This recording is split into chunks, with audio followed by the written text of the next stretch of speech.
Welcome back to another template design walkthrough. This design is called X, and it's all based off of this cool X type of pattern in the background with the lights. So very cool for media day images, some of your game day graphics, senior portraits, all kinds of fun things, your different sports and whatnot. And so let's just take a quick look at what's included here in the layer options. All right, starting at the top is our color grading layers. So these are what's going to add some extra saturation and contrast, a little bit more punch to the image. As always, you can expand this group. There's a couple different color grading layers in here, doing a couple different things. But you can always lower opacities on these, turn these off or on if you're wanting to tweak the look of that final step there a little bit. All right, below that, some facial highlight boosting, so bringing some highlights up on the face. Once we turn our subject on, we'll come back and take a look at these, and I'll show you how those are affecting the image. Dropping below that, we have a couple layers here. Foreground smoke with a colorized layer clipped to that. So in the foreground smoke group, we can expand this. There's 3 different foreground smoke options in here to give some variety. And then a clip to that. This is how we're going to colorize that smoke. So this is just a hue saturation adjustment layer. So if we click on this layer, we can see in our properties windows, we can just slide this hue around to whatever color we want that to be. We can make it more or less saturated here, and then we can actually make it darker or brighter depending on the overall, kind of vibe of the image that you're looking for. I find it usually looks best to keep the lightness a little bit low, but I like that kind of look. All right, so let's keep going down. You see in red is always our subject group. Clipped to that, we're doing some darkening of the lower subject. Again, we'll take a look at that as soon as we turn our subject on. Then below that, these are our background color options. So I do want to talk about these for a second because I did something a little bit different in this one. So what I did is I have the typical solid background color change.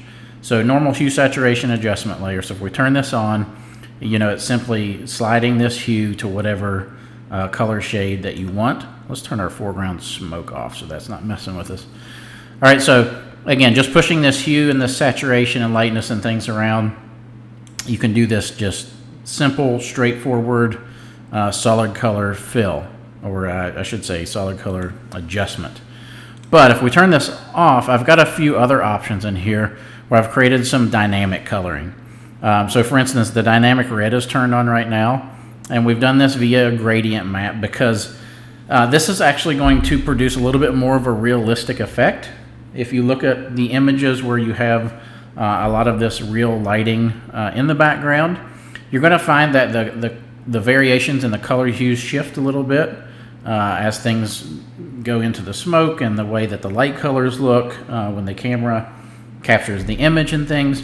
And so these dynamic ones are designed to give you a bit more realistic look. And I've got some basic ones built in. So dynamic red, this dynamic blue, where you can see it's actually some of the highlights are pushing more into the cyans versus just straight blue. And just to show you a difference, if we turn our basic background color on and set that to blue, something like that, and turn this off and on, you'll see the difference between that flat color and that dynamic color. All right, so that's why I tried to include a few of these in here. So we got the dynamic green, which is, again, if you look at this in real life, it's going to pick up a lot of those yellow tones in there. A dynamic orange, again, picking up a lot of the yellows. And a dynamic purple, where you get a lot of those like fuchsias and lighter pinks and things like that mixed in there. So these are options to turn on in here. Now you could always adjust these or make your own.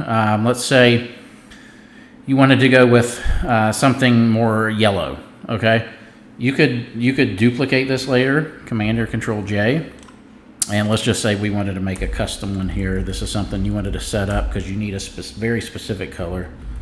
We'll call this yellow.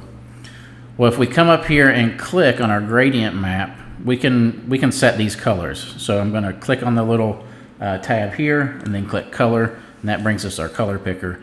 And from here you could sample a jersey color or a logo color or something. But again, if we're creating a dynamic color, then we know we don't just want straight yellow. We're actually going to have like a yellow-orange mix. So it's going to look more realistic. So let's start with kind of like a base, kind of dark yellow here. I usually just copy this same color over to the next point right here. All right, and that's just to spread that color out within this band here. And then on our top color, let's come and pick a different form of that yellow or orange. See, I think we want to go maybe something a little more like this. All right, so you're moving, you know, this yellow is changing versus just what is, you know, one blanket color all the way across. So again, the lighting looks a little bit more dynamic. And you could actually change this color tone by sliding, you know, this slider up and down. Again, giving you a couple different tones is going to give it more that realistic effect. But this is a way that you could come in and create, you know, your own custom dynamic color by changing that gradient map. So feel free to play around with that. It's super fun to do. I love playing with color. So let's just turn one of these back on. There we go. Now below this is going to be our different patterns of these lights in the background. So what's turned on by default are these round lights, so more that Pro Mod type of look. If we expand this group, you're going to see there's the inner lights, and then there's another option, the double outer lights. So if we turn that on, that's what's going to give those, again, those double outer rows of lights in there. So you could actually turn the singles off if you wanted that middle to be hollow for that type of look. If you expand the group, you're going to see like in the double one, there's our ground glow to make it look like these lights are, you know, glaring or glowing off of the ground. So you could always change opacities and things on that, because you're going to find that different colors affect that differently. So for something like this purple, you have to turn that glow down, you know, pretty good. Something like the red, I actually find it can take a little bit more of that opacity there. So again, depending on what color you're using, feel free to play around with these opacities of these ground glows and things to get the look that you want. But yeah, there's a double and inner rows of those lights. So let's turn this off. You're going to see with each one of these, I have a dim highlights layer connected. I will show you what that does here in just a second. But let's turn on, this is our bar lights. I call this the elongated X. So it's kind of like an X that's stretched out, which is a really cool look. So if we expand this group, you're going to see that we can turn that double outer light on as well. That's going to give us that additional pattern, again, where you could turn that on or off. And you can see there's some ground glows within each of these groups as well. And then the dim highlights, if you turn that off and on, you're going to see what that does is it takes these kind of the tube portion or the middle neon portion of these lights from just a pure white and just dims them down slightly, which again, mixed with that dynamic color options, create a much more realistic kind of look as if it were photographed that way. All right, so that's what that dim highlights is doing there. All right, let's turn that option off. And we got one more, and this is the standard X layout. So there's the single, and then we could turn on that double outer row of lights there. Again, we can turn the single off if you wanted to create that big hollow X type look, which is pretty cool. And so yeah, there's the options within there. So now all we got to do is turn our subject on, and we can play around with some options in here.